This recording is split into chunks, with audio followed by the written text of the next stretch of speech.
నమస్తే. Welcome to our channel. నేను మీ పద్మావతి. మాజీ ఎమ్మెల్యే వల్లభనేని వంశీ గారిని అరెస్ట్ చేయడం అనేది నిన్న రాత్రి జరిగింది. అయితే అరెస్ట్ వెనకాతల కారణాలేంటి అని చూస్తే గనక గతంలో టీడీపీ పార్టీకి సంబంధించిన ఆఫీస్‌లో ఏవైతే గందరగోళాలు ఏవైతే గొడవలు జరిగినాయో దానికి సంబంధించిన విషయంకి ఈయన కూడా ఒక పర్సన్ అవ్వడంతో పాటుగా అదే విషయాన్ని బయటకు చెప్పిన ఒక వ్యక్తిని ఎవరైతే కిడ్నాప్ చేశారో అని అంటున్నారో ఆ విషయంలో కూడా తిని అరెస్ట్ చేశారో అంటున్నారు. ఇది నిజమేనా లేకుంటే దీని వెనకాతల ఇంకేమైనా ఈ రాజకీయ కుట్ర అనేది ఏమైనా ఉందనేది తెలుసుకునే ప్రయత్నం చేద్దాం. అండ్ మీరు కూడా చూసేయండి. ఈ రోజు మనతో పాటు ప్రముఖ ప్రొడ్యూసర్ నటికుమార్ గారు ఉన్నారు. మరి ఆయన్ని తెలుసుకుందాం. నమస్కారం సార్. సార్, మాజీ ఎమ్మెల్యే వల్లభనేని వంశీ అంటే అందరికీ తెలిసిన వ్యక్తే. అయితే ఇప్పుడు అతన్ని అరెస్ట్ చేయడం అనే వెనకాతల అంటే ఎప్పుడైతే టీడీపీ పార్టీలో ఆయన వెళ్ళి ఆ రోజు టీడీపీ పార్టీ ఆఫీస్ లో చేసిన గందరగోళాలు అల్లర్లు ఏవైతే ఉన్నాయో వాటిలో ఈయన కూడా ఒక వ్యక్తి. అయితే ఇప్పుడు ఆ విషయం బయటకు వచ్చి అరెస్ట్ చేశారు అని అంటున్నారు. ఇది ఆల్రెడీ టీడీపీ పార్టీ వాళ్ళకి తెలుసు. ఇది అధికారంలోకి వచ్చిన తర్వాత ఎందుకని దీని మీద రియాక్ట్ అవ్వలేదు, ఇంతకాలం గ్యాప్ తీసుకొని ఎందుకని ఇప్పుడు ఈయన అరెస్ట్ చేశారు అనే కోణంలో కూడా ఆలోచిస్తూ ఇది రాజకీయ పరంగా కూడా ఒక కుట్ర ఉంది అని అంటున్నారు. ఇది మనం ఇలా కూడా చూడొచ్చు అంటారా, లేకుంటే దీని వెనకతలు ఇంకేమైనా కారణాలు ఉన్నాయంటారా? ఇప్పుడు రెండు విషయాలు ఉన్నాయమ్మా ఇక్కడ. ఏముందంటే వంశీ గారిని ఇప్పుడు అరెస్ట్ చేయడానికి వాళ్ళు చెప్తున్న అంటే నాకు కొంత తెలుసు. ఆ కొంత తెలిసిన దాంట్లో ఎవరో హర్షవర్ధన్ అన్న ఆయన ఎవరో కంప్యూటర్ ఆపరేటర్ పోలీస్ స్టేషన్ లో కంప్లైంట్ ఇచ్చారు. అప్పట్లో ఏమని పలానా వంశీ గారి తరపు నుంచి చాలా మంది వచ్చారు, వంశీ గారు కూడా వచ్చి మా మొత్తం ఆఫీస్ ని ధ్వంసం చేశారు అని కంప్లైంట్ ఇచ్చారు. ఏది వైసీపీ టైంలో. ఆ టైంలో కేసు రిజిస్టర్ చేశారు.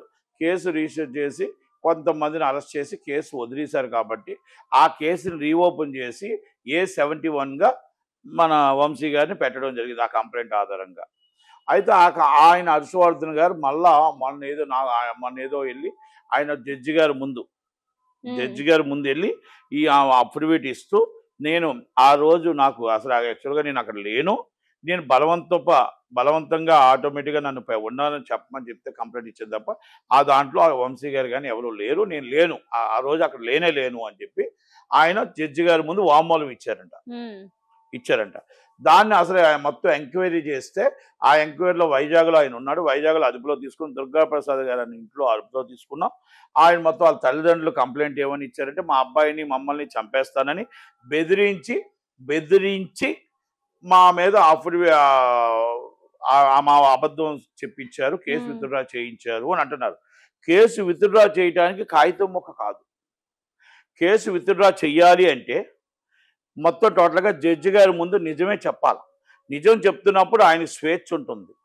ఆయనకు స్వేచ్ఛ. ఇప్పుడు ఈరోజు మీరు వెళ్ళి కంప్లైంట్ ఇచ్చే ముందు అదే జడ్జి గారి ముందు ఏమండి నన్ను బలవంతం పెట్టారు, ఇదిగోండి నన్ను అన్యాయంగా తీసుకొచ్చి నా స్టేట్మెంట్ ఇప్పిస్తున్నారని ఒక్క మాట అక్కడ బందోబస్తు ఉంటుంది. జడ్జి గారి దగ్గర ఏ భయం ఉండాల్సిన అవుతుంది.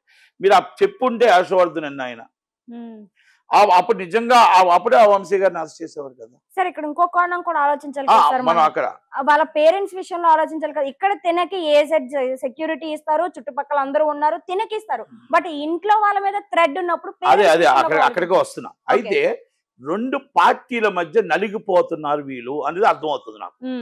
రెండు పార్టీల మధ్య నలిగిపోతున్నారు. ఆ అబ్బాయి ఉన్నాడా లేడా, ఆ అబ్బాయి ఉంటే ఏంటి, ఆ ఉంటే మొత్తం టోటల్గా టీడీపీ ఏం సెక్యూరిటీ ఇస్తుంది, ఆ అబ్బాయి లేకపోతే వైసీపీ ఏం సెక్యూరిటీ, ఇవన్నీ ఏమవుతుంది రెండు పార్టీల గొడవల్లో. ఇప్పుడు వంశీ గారికి యాంటీగా చెప్తే ఏంటి, వంశీ గారికి ఫేవర్గా చెప్తే ఏంటి అనేది నరకం చూస్తున్న వ్యక్తి ఆ ఫ్యామిలీ. వాళ్ళ ఫ్యామిలీకి మనం ఆలోచించాలా. ఇప్పుడు ఆ రోజు పోలీస్ స్టేషన్లో ఆఫీస్ దాడి జరిగినప్పుడు పోలీసుల మీద ఎందుకు మీరు కేసు పెట్టలేదు, ఆ స్టేషన్ హౌస్ ఆఫీసర్ని మీరు ఎందుకు పార్టీ చేయలేదు, ఆ స్టేషన్లో సెక్యూరిటీ ఉన్న పోలీసుల్ని పెట్రోలింగ్ పోలీసులు మీరు ఎందుకు పార్టీ చేయలేదు, మీరు అక్కడ ఉన్న మొత్తం పోలీసుల వైఫల్యం వల్ల ఈ రోజు కేసు జరిగింది కాబట్టి అక్కడ ఉన్న ఏసీపీ మీద ఎందుకు పార్టీ చేయలేదు, అక్కడ మొత్తం డీసీపీని ఎందుకు పార్టీ చేయలేదు.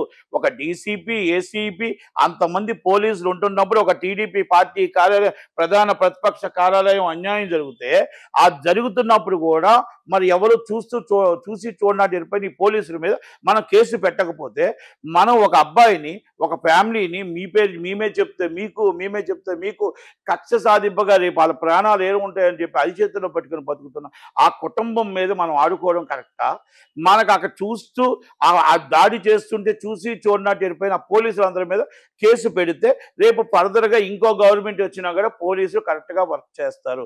అయ్యో నా ఉద్యోగం పోతుంది, నేను ఇన్నాళ్ళు కష్టపడిన కష్టం పోతుంది, నా మొత్తం టోటల్గా నాకు అన్నీ పోతాయి, టోటల్గా ఎక్విప్మెంట్స్ పోతాయి, నేను కేసులో రిజిస్టర్ అయ్యి జైలుకి వెళ్తాను అన్న ఒక భయం ఏర్పడుతుంది.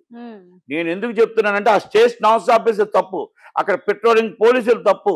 వాళ్ళ మీద కేసు పెట్టకుండా మనం కేసు పెట్టడం ఏంటి అనేది నేను ప్రశ్నిస్తున్నా. నేను ఇప్పుడు ఉన్న గవర్నమెంట్ని, అప్పుడున్న గవర్నమెంట్ అయినా ఇప్పుడున్న గవర్నమెంట్ అయినా, ఇప్పుడు ఒక అబ్బాయి మనకు అర్థమవుతున్న బట్టి వంశీ గారికి యాంటీగా చెప్తే ఒక ప్రాబ్లం, వంశీ గారికి ఫేవర్గా చెప్తే ఒక ప్రాబ్లం.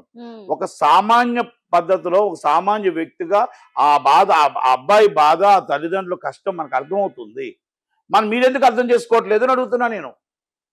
వాళ్ళందరినీ తీసుకొచ్చి ప్రాణాలను ప్రాణంగా పెట్టి వాళ్ళ మీద మీరు ఎందుకు రాజకీయం చేస్తున్నారు? మీకు డైరెక్ట్గా ఆల్రెడీ సీసీ ఫుటేజ్ ఉన్నాయి, అన్ని ఫుటేజెస్ ఉన్నాయి, మొత్తం టోటల్గా ఎవరెవరు ఉన్నారో ఒక మొత్తం టోటల్ కన్వెన్స్ స్టేట్మెంట్లో మీరు ఆల్రెడీ మొత్తం టోటల్ సాటిలైట్ ఉన్నాయి, అన్ని తీసుకొని మీరు పోలీసులు పార్టీ చేసి పోలీసులు కూడా రిమైండ్ చేసి స్టేషన్ హౌస్ ఆఫీసర్ని కూడా రిమైండ్ చేయాలి. దాడి ప్రోత్సహించినందుకు, ఈ దాడి చూసి చూడనట్టు వదిలినందుకు ఏసీపీతో సైతం అందరినీ మొత్తం టోటల్గా కేసులు రిజిస్టర్ చేయాలి. చేస్తే రేపు future police department and revenue department ఏదైనా సరే ఎక్కడ జరిగినా ఏది జరిగినా ఆ డిపార్ట్మెంట్ని పార్టీ చేయాలి.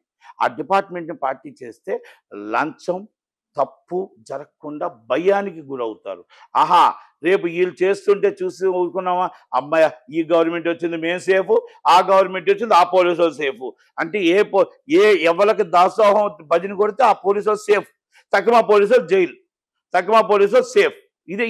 ఇది జరుగుతుంటే ఏమవుతుందంటే ప్రజలు పిచ్చోలు అయిపోతున్నారు, ప్రజలను ఆడుకుంటున్నారు. ఈ రాజకీయ నాయకులు టీడీపీ కొంతమంది తొత్తులుగా తయారవుతున్నారు, వైసీపీ కొంతమంది తొత్తులుగా తయారవుతున్నారు. అంటే ఏ గవర్నమెంట్ వస్తే ఆ గవర్నమెంట్కి వత్తాసు పలుకుతున్నారు. మళ్ళీ మీ కేసు ఎప్పుడు పెడతారు, మిమ్మల్ని ఎప్పుడు అరెస్ట్ చేయాలి? అంటే మీరు చేసిన తప్పుకి వాళ్ళు బలైపోతారా? ఆ పిల్లడు సామాన్య ఒక ఎంప్లాయ్, ఒక తల్లి తండ్రి, వాళ్ళిద్దరూ ఏం చెప్పాలి? ఎవరు చెప్తే ఏమవుతుంది? మేము గవర్నమెంట్ ఉన్నాం మాదమ్మా మీరు చెప్పండి అని వాళ్ళు చెప్తారు. రేపు రాబోయే గవర్నమెంట్లో నిన్ను వదలమని వీళ్ళు చెప్తారు. రేపు ఆ పిల్లడి బాధని ఎవరు అర్థం చేసుకుంటారు? ఇది నాకు అర్థమవుతుంది కాబట్టి నేను చెప్తున్నా.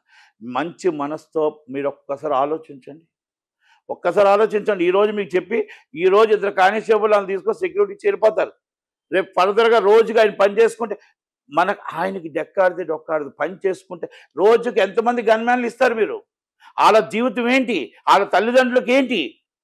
ఒక సామాన్యమైన కుటుంబంతో ఆయన వంశీ గారు అసిస్టెంట్లు ఉండొచ్చు, అభిమానులు ఉండొచ్చు, లేకపోతే టీడీపీ అభిమానులు ఉండొచ్చు. మీరు ఎటు చెప్తే అటే ఆయనకి ప్రాణహాని ఉందే. మరి ఎలా చెప్తాము, ఏం చేస్తాము? ఒక్కసారి మీరు ఆలోచించండి. మీరు పోలీసులు ఎందుకు పార్టీ చేయలేదు? మీరు ఈ పోలీసులందరినీ కూడా మీరు ఎందుకు పార్టీ చేయలేదని ఎందుకు అడుగుతున్నానంటే, ఆ రోజు అంత దాడి జరుగుతుంటే పోలీసులు చూస్తూ ఇలా చేస్తూ ఉండడంతో వాళ్ళందరినీ మీరు పార్టీ చేసి వాళ్ళు అరెస్ట్ చేయాలా? స్టేషన్ హౌస్ ఆఫీసర్ని ముందు అరెస్ట్ చేయాలా? మొత్తం టోటల్ ఏసీపీని అరెస్ట్ చేయాలా? ఎందుకంటే పార్టీ ఆఫీస్ అంటే మామూలు ఆఫీస్ కాదు కదా, ప్రధాన ప్రతిపక్ష పార్టీ ఆఫీస్ కనుక ఆ పని చేస్తే రేపు ఫర్దర్గా గవర్నమెంట్ కానీ ఇంకొకటి కానీ పోలీసులు కానీ అమ్మో మేము చేస్తే రేపు మనం జైలుకు పోతాం, ఆ గవర్నమెంట్ వచ్చిన తర్వాత మనల్ని తీసుకెళ్ళి లోన్ వేసేస్తారు అన్న ఒక భయం రావాలి. ఈరోజు అడిషనల్ డీజీ సంజయ్ గారి మీద ఒక కేసు పెట్టారు, కాంతి రాణా గారి మీద ఒక కేసు పెట్టారు, ఇలాగ అందరి మీద ఒక కేసు పెడతాడు. ఒక భయం వచ్చింది ఐఏఎస్లకి, ఐపీఎస్లకు ఒక భయం వచ్చింది. ఎస్ రేపు ఉదయం మా జీవితాలు కూడా ఇవే అవుతాయి. మేము చూసి చూడనట్టు కాదు, యాజ్ బుక్ ద్వారా యాజ్ పర్ లా రూల్ ప్రకారం వెళ్తే బెటర్. మనం ఏ పార్టీకి ఒత్తాసు పలికినా మనం రేపు వచ్చే పార్టీలో మనం జైలుకు పోతాం, మన జీవితాలు పోతాయి. మేము చదువుకున్న లా పోతుంది, చదువుకున్న ఐఏఎస్ పోతుంది, మేము చదువుకున్న ఐపీఎస్ పోతుంది అన్న ఒక భయం ఏర్పడింది. పోలీసు వాళ్ళ మీద కూడా నేను అదే చెప్తున్నా, దయచేసి దాడి జరిగినప్పుడు పోలీసు వాళ్ళని పార్టీ చేయండి, ఇమీడియట్లీ కేసు రిజిస్టర్ చేయండి, పోలీసులను లోన్ వేసేయండి. అప్పుడు వాళ్ళకి భయం వస్తుంది. ఆ తప్పు పని చేయడానికి, తప్పుడు సాక్ష్యాలు సృష్టించడానికి అవ్వకూడదు. ప్రజలతో ఆడుకోవద్దు, దయచేసి ప్రజలతో ఆడుకోవద్దు. ఆ సామాన్య వ్యక్తిని మనం ఎన్ని రోజులు ఆ బాగా తల్లిదండ్రుల్ని ఎక్కడ నిజం చెప్పగలుగుతారు? నిజం చెప్పే సమాజంలో బతకగలమా? నిజం చెప్పి సమాజంలో బతకగలమా? ఇది నిర్ణయం. నేను మాట్లాడుతుంది నిజం, ఇది ఎటు నేను ఏ పార్టీకి నేనే సపోర్ట్ చేయట్లే, అటు సపోర్ట్ చేయట్లే, ఇటు సపోర్ట్ చేయట్లే. వంశీ తప్పు చేయలేదని నేను చెప్పట్లే, లేకపోతే నేను అలాగని చెప్పేసి టీడీపీ చాలా కరెక్ట్గా ఉందని నేను అనట్లా. ఆ పార్టీ వెళ్తే ఈ పార్టీ, ఈ పార్టీ వెళ్తే ఆ పార్టీ, ఇద్దరు కక్ష సాధించుకోవడానికి ఒక బలిపశువు, ఒక అమాయకులు అయిపోవాలా అని అడుగుతున్నా. దానికి సమాధానం చెప్పాల్సిన బాధ్యత మీ మీద ఉందా లేదా? పోలీసులను వదిలేశారు, అక్కడ అందరినీ వదిలేశారు, నాయకులను వదిలేశారు, అందరిని వదిలేశారు. ఒక అమాయక పక్షిని తీసుకొచ్చి, ఒక కంప్యూటర్ ఆపరేటర్ తీసుకొచ్చి, ఈరోజు పనికి వెళ్తేనే డెక్కాలని ఆ పనులు తీసుకొచ్చి, తల్లిదండ్రులు తీసుకొచ్చి మీరు ఈ విధంగా ఆడుకుంటే ఇద్దరు ఎలాగవుతుంది అనేది నా ప్రశ్న. దానికి సమాధానం చెప్పాల్సిన బాధ్యత మీ మీద ఉందని నేను రిక్వెస్ట్ చేస్తున్నాను.